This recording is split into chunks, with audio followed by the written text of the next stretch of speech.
This is Rudkowski of WeAreChange.org outside of Ground Zero, and in this video we have a very important message. Paradigms are going to be shifted, and this is going to be one of the most important videos that we release. We are joined by the man, the myth, the legend, the one and only David Icke himself. He's here in New York. He's doing a special show. We're going to be giving out tickets to the show in New York City at the end of this video. But most importantly, before we get into all of that, we had a very important conversation last night, especially when it comes to the state of alternative media.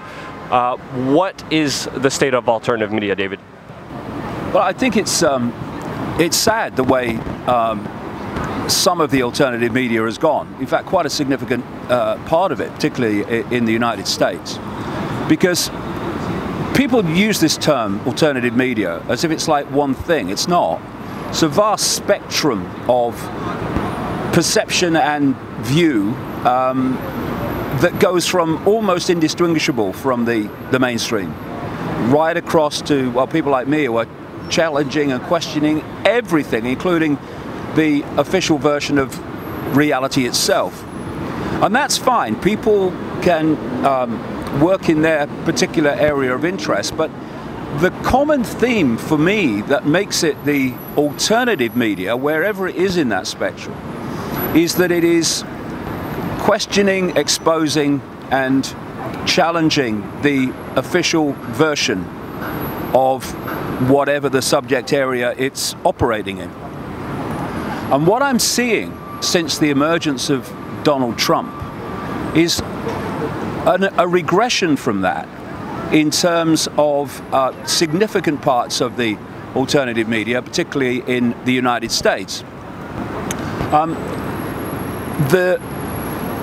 The alternative media's basic foundation in relation to politics has been that, in effect, it doesn't matter who you vote for because the same hidden hand gets in.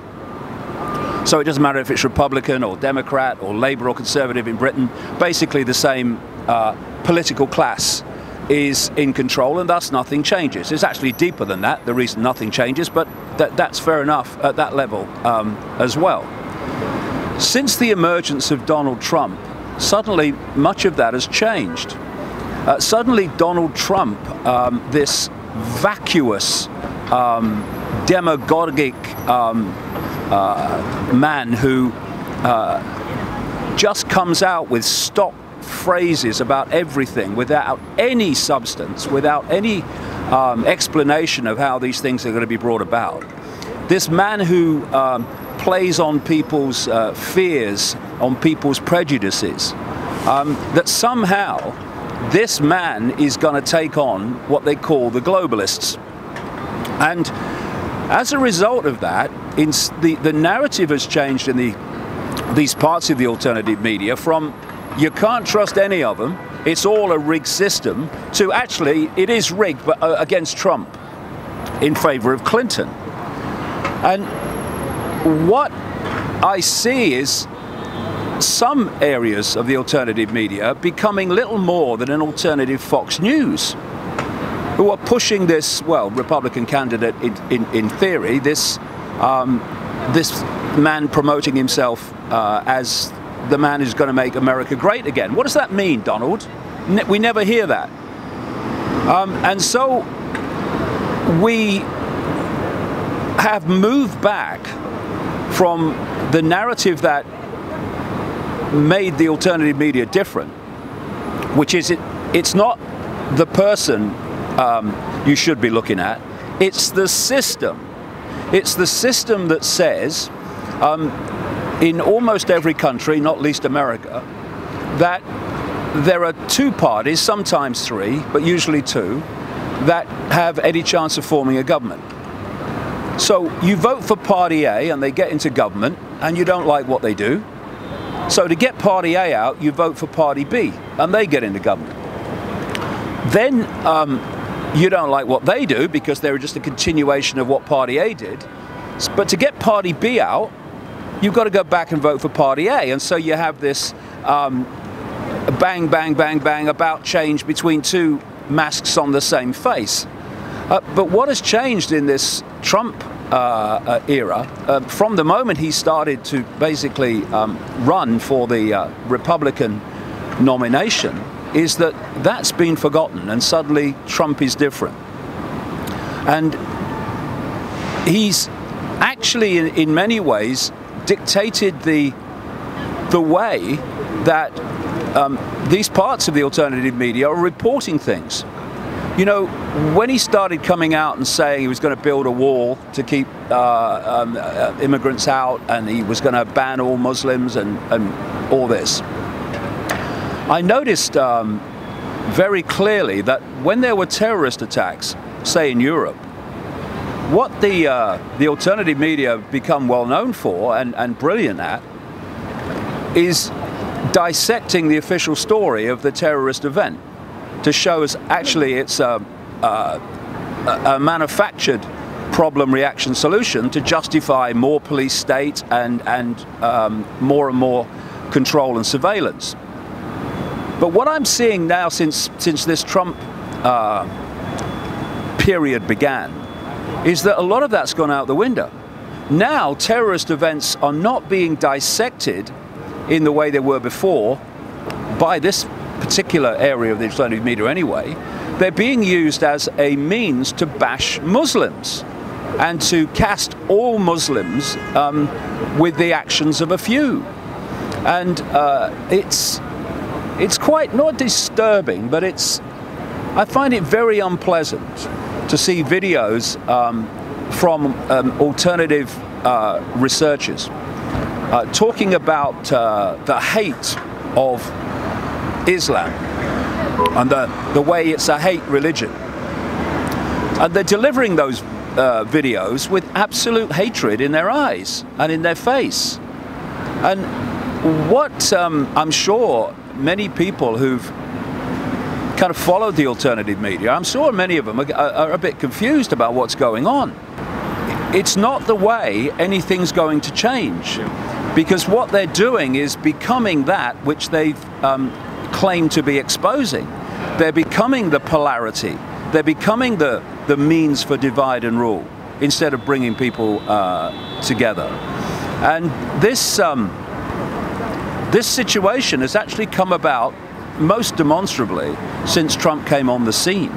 And the idea that he is someone who is not part of the establishment, I mean, please, you become a billionaire in real estate and casinos and all these things without being part of the establishment. You depend on the banking system to do what you do, and you're not part of the establishment. You interact all your life with these pillars of this hidden hand in all its forms, and you're not part of the establishment. I mean, here's a question. It's very clear now, obvious from even emails, that the Democratic hierarchy stitched up the nomination for Hillary Clinton and made sure that Bernie Sanders was not going to get it. Do we really believe that if the Republican establishment, despite the rhetoric of a few people, didn't want Trump, that he would have gone through that entire process and come out as the nomination? I mean, it's ridiculous. Those two people were chosen to run against each other before the whole process started. So how does that square with Donald Trump being this man on the white horse who's coming in to challenge the establishment? How does it square with Donald Trump talking about Edward Snowden in terms of not only is he a bad man for revealing these things that the public need to know about surveillance and the NSA, but words to the effect of, and basically execution is still legal. This is a man who's challenging the establishment. His foreign policy for quote ISIS is to baby, what was his words, basically bomb the shit out of them. This is a man that parts of the alternative media are pushing for president on the basis that this is going to be transformative and stop the expansion of this new world order global state. It's ridiculous. And why it's happening, there's probably many reasons for it, but for me, it borders on the embarrassing for the alternative media. It's embarrassing, but it also has a way of showing people who really is in the game, because this regression, as you called it, like we've been talking about last night, is massive. It's expansive. We went from people saying the system is rigged, don't vote for the lesser of two evils, to saying, well, let's trust the system. Well, he's a little bit less evil. Let's put all of our faith and energy into this. And that media power, the media is one of the most important tools, and we are finally coming up underneath the ashes. We are finally coming up and actually making a significant difference, but a large portion of us have regressed back into the old paradigm of divide and conquer. And it's not only with the establishment, it's not only with the system, it also has to do with race, with Black Lives Matter versus White Lives Matter. It has to do with sex, with feminists versus men's rights. It also has to do with religion, with Muslims versus Christians and Catholics. This divide, which is being pushed on all of us, is dividing and conquering all of the people. Meanwhile, the very people who control everything on the top, they're just laughing. And the people who were fighting it originally, they're playing into it. Yeah. And it's like, what the hell? We were getting so far. We're making such a significant difference in this world with that alternative media. But if you can, David, talk about the kind of a larger infighting that's happening, because we don't want infighting. We want to bring humanity together, because all of us here on this world together, we could create a better, amazing place, but it's up to all of us to put our differences aside, understand each other, and move forward, and that's not happening. And with the power of media, with more biased information, with more kind of propaganda, which ultimately information is, which you select and choose, we're going in an opposite direction. Talk about the problem of this huge divide and conquer happening all over the internet right now. Well, the thing is, the number of people in full knowledge of what they're doing in terms of pushing the world into this global fascist dictatorship, as this global police state where the less than 1% dictate to everyone else and the police state hold that status quo, which is what I call the Hunger Games society. The people that are actually in knowledge and full knowledge of what they're doing is so small, they have to divide and conquer and play off against each other the target population. I mean, one way of doing that, for instance, is to put some of the target population in uniform to keep the rest of the target population in place, dictated by the laws of the less than 1% ultimately. But when you look around society, you see all these fault lines that are there waiting to be exploited. As you say, religion is a classic, playing religions off against each other, playing races off against each other, playing income brackets off against each other. And the alternative media, in its most effective way and expression, should be realizing that anything that divides is serving that which they say they're challenging. So to play a part in adding to that division is not least through black and white and Muslims and non-Muslims and many other things. He's actually doing the very opposite and serving the same force that they've spent all these years saying they were challenging. The alternative is not division, but it's coming together.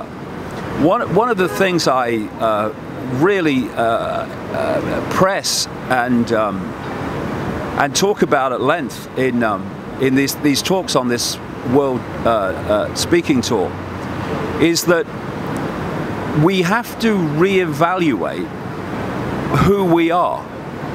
I mean, this may sound like esoteric navel contemplating, but it's not. It's fundamental to how we get out of this mess, not by finding solutions to the problems, but by removing the cause of the problem. You know, if the cause of the problem is divide and rule, then removing the cause is to come together and to see each other in a different light.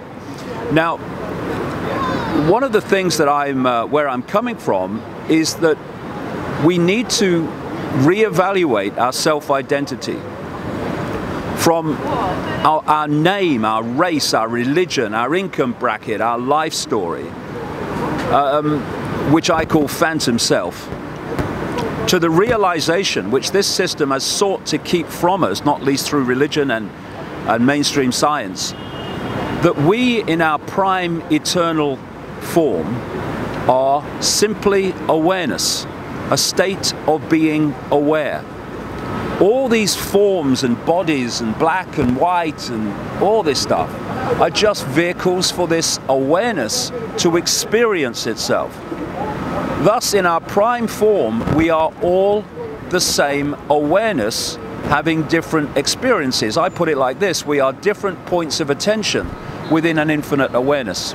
And that point of attention can be the size of a pea, or it can be massively expanded. And the difference in the way those 2 points of attention see the world and see world events and see each other is colossal in the way that the differences in perception. Now, what this system is seeking to do, because in the shadows, deep in the shadows, they know that this is how it is. They're seeking to focus and hijack human attention absolutely in the 5 senses. So the only sense of awareness, the only sense of perception, the only sense of anything is the world of the 5 senses. And in the world of the 5 senses, they are their name, they are their income bracket, they are their race, they are their religion, and everything is apart from everything else. Thus, at the point of attention of I am 5 sense me alone, the potential for divide and rule is absolutely limitless. And that's why they want us in that state of attention, that state of self-identity. Once you reevaluate our self-identity from I am David Icke, and who does this, that, and the other, to I am infinite awareness having an experience called David Icke, and all the labels that people give themselves, they're all experiences, they're not who we are. Then you start to realize that whether you're black or whether you're white, whether you're following this religion or that religion, is irrelevant to the fact that we're all in the end one consciousness. And therefore these positions of division, I'm a Muslim, I'm a Christian, I'm an atheist, are simply states of perception. They're not real, they're states of perception. And if we can just go beyond the 5 senses and realize this place is an illusion and all the labels are illusory and transitory, then the ability for, say, someone to be divided against a white person against a black person because you're black and I'm white, or otherwise, because racism is not just a white thing, then if you say, well, you're just a different point of attention to me, and you're experiencing this narrow band of frequency, because that's all it is, in a black body, and I'm experiencing it in a white body, but actually, hey man, we're each other. And we start to see that what we see as firm, immovable differences are just firm, immovable perceptions of self-identity. I'm very happy you talked about consciousness, because ultimately I think a lot of the problems stem from ego, stem from pride, because we are in an arena, just some people decided to throw bread to appease the people, but to ultimately help the people you kind of have to say things that they always don't want to hear. And it's been a constant personal battle myself in the independent media sphere. Do I say things to get more clicks? Do I say things to build a bigger audience? Do I say things to go with the crowd? Or do I make people actually question reality, stick to the official principles and guidelines that I've always stuck behind, and tell people the truth? And it's been hard, especially when it came to Ron Paul. Everyone got on the Ron Paul bandwagon, and I was like, no, it's still playing politics. It's still playing within the establishment. Same with Gary Johnson. Everyone's, oh my God, the Libertarians are going to have a great year this year. I'm like, no. Watch out for the Koch brothers. Watch out for all the things he's going to be doing. Even Bernie Sanders. People disliked my videos thousands and thousands of times. People unsubscribed. Even with Trump, and I'm like, hey, let's talk about his connection with Henry Kissinger. Let's talk about him torturing, murdering people. And I get a lot of flack from it, but months later, when we're proven right, those people come back and they're with us more than ever because we never led them astray, because we always stayed principled. But that personal battle, that kind of ego to appease people, prevalent, because ultimately it comes down to a popularity game with a lot of people who try to gain self-esteem, who try to gain validation by having the most amount of people like them. And when you play that, it's a very dangerous game. How do you deal with it?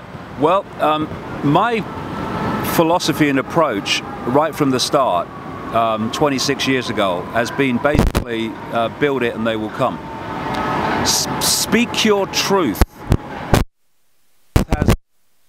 Even though people may not accept that at the time, if it does have validity, then eventually it will be shown to be so, and people will come towards you rather than you going towards them.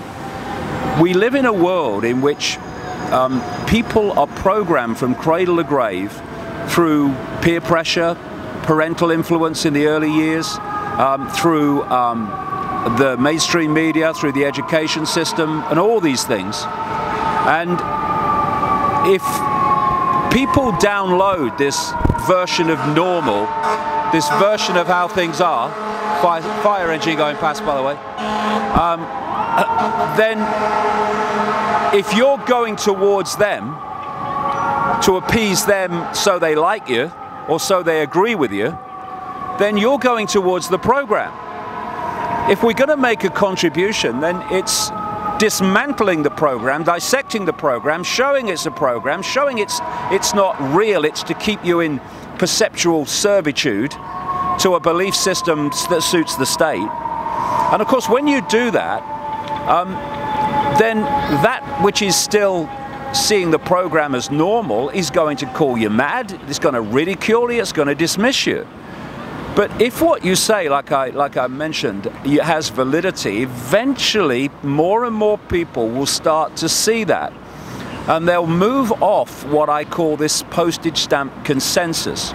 For so many years now, you didn't try to appease anybody. You didn't try to gather as many people as you could. You spoke your truth no matter what it was, no matter how many people were offended by it, no matter how many people were mad at you.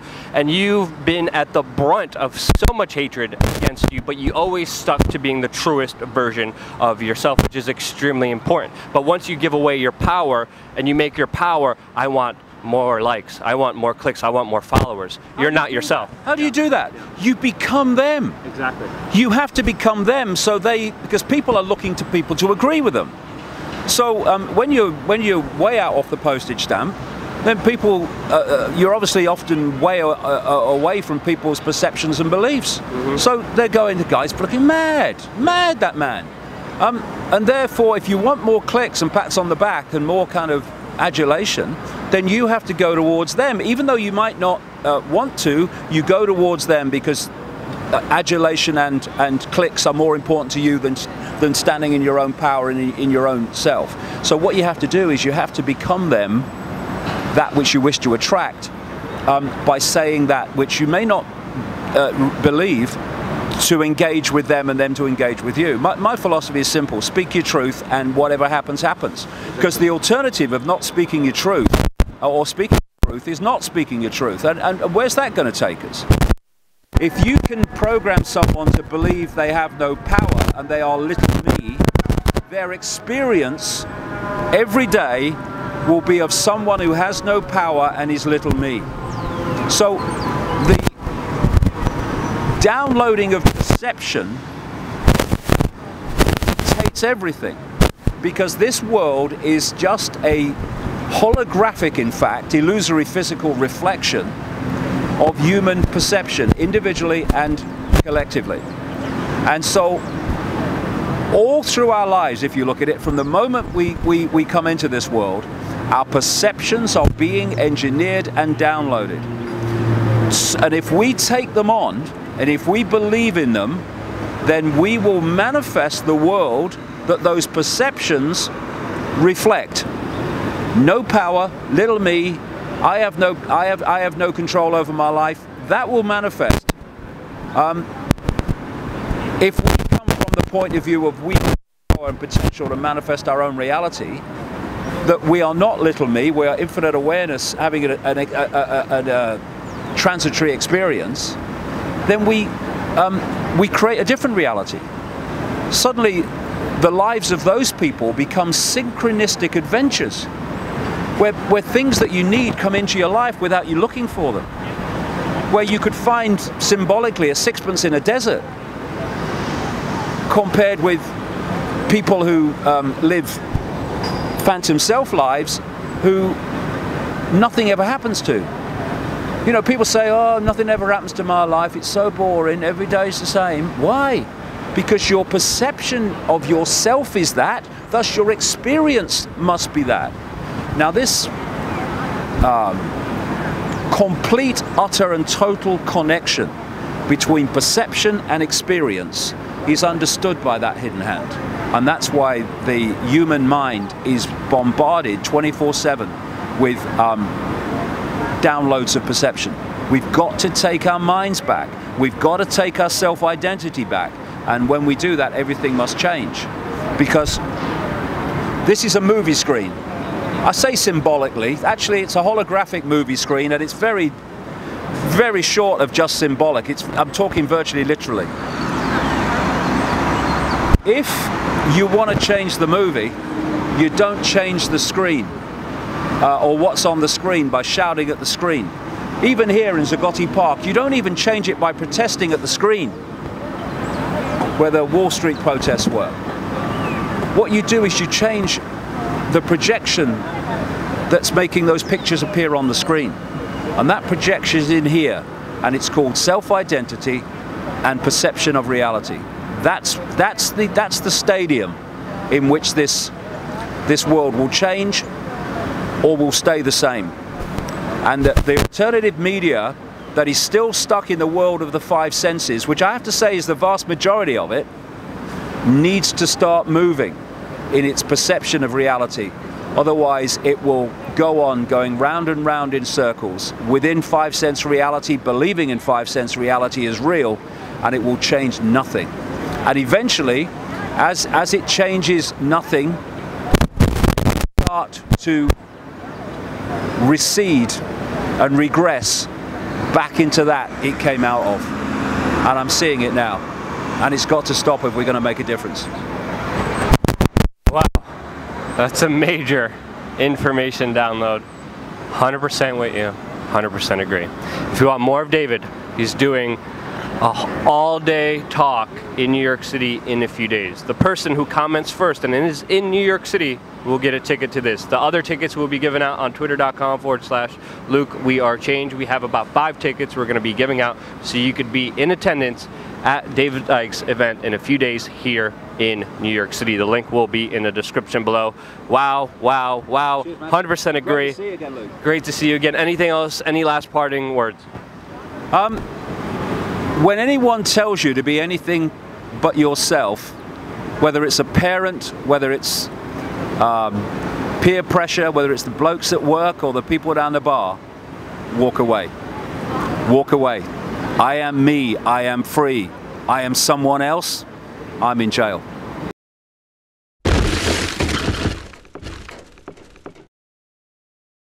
This is Rudkowski of WeAreChange.org here in the barrios of Caracas, Venezuela, one of the top murder capitals of the world. What am I doing here? I'm crazy.